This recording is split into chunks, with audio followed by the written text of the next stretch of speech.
इसके बाद अभी हमने जो संबंध पढ़े थे, इकाई संबंध, सार्वत्रिक संबंध और रिक्त संबंध। इसके बाद हम द्विआधारी संबंध के विभिन्न प्रकार पढ़ेंगे, जो कि 3 प्रकार के होते हैं, जिन्हें बाइनरी रिलेशन बोलते हैं। बाइनरी मतलब द्विआधारी। ये 3 प्रकार के होते हैं। एक होता है स्वतुल्य रिफ्लेक्सिव रिलेशन, दूसरा होता है सममित सिमेट्रिक रिलेशन, तीसरा होता है संक्रामक या ट्रांजिटिव रिलेशन। यहाँ पर सबसे पहले हम पढ़ेंगे स्वतुल्य संबंध के बारे में। स्वतुल्य संबंध क्या होता है? पहले परिभाषा की बात करें। यदि किसी समुच्चय ए में कोई संबंध R इस प्रकार हो कि A का प्रत्येक अवयव स्वयं से R द्वारा संबंधित हो, यानी एक के जो अवयव है, जितने भी अवयव है, वो स्वयं से संबंधित यदि है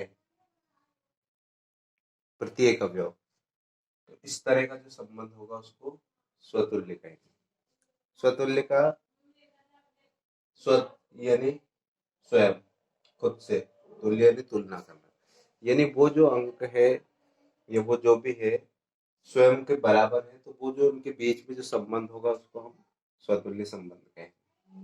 जिसको हम लिख सकते हैं, मान लो कि A का कोई अवयव है X और X का संबंध स्वयं X से हो, तो इस प्रकार का जो संबंध है उस संबंध को बोलते हैं स्वतुल्य संबंध।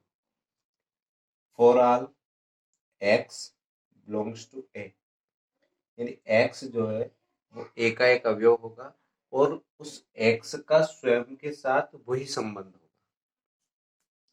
एक उदाहरण द्वारा समझते हैं। मान लेते हैं कि एक समतल है, एक समतल।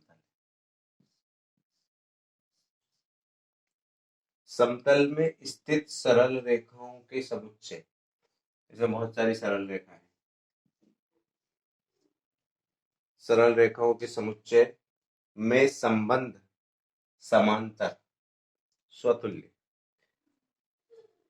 अब रेखाओं के संबंध में प्रत्येक रेखा स्वयं के समांतर होती है। आपने एक रेखा खींची तो ये स्वयं के समांतर होगी, इसलिए किसी भी एक रेखा की बात कर लेते हैं। मान लो ये लाइन L1, ऐसे लाइन L2, L3, ऐसी कई लाइन है। तो यहाँ पर लाइन L1 जो है वो क्या होगी, स्वयं के समांतर होगी। तो L1 रिलेटेड टू L1 और L1 जो है वो बिलोंग्स टू A। L1 यानी एक रेखा जो कि किसमें है, समतल में स्थित सरल रेखाओं का समुच्चय। एक और उदाहरण से देख लेते हैं।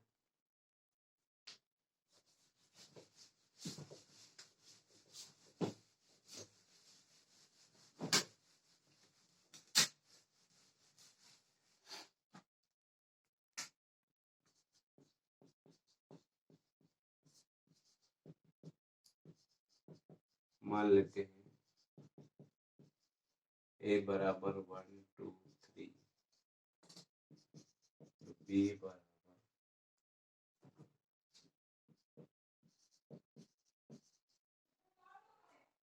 यदि इनके बीच में रिलेशन ऐसा हो, संबंध ऐसा हो, 1 1 2 2 3 3, इस तरह का यदि रिलेशन हो, तो एक का संबंध है एक से, यानी स्वयं के साथ संबंध है। 2 का संबंध है 2 से, यानी स्वयं 2 का संबंध 2 से। 3 का संबंध जो है वो 3 से। तो इस तरह का जो संबंध होता है उस संबंध को बोलते हैं स्वतुल्य संबंध।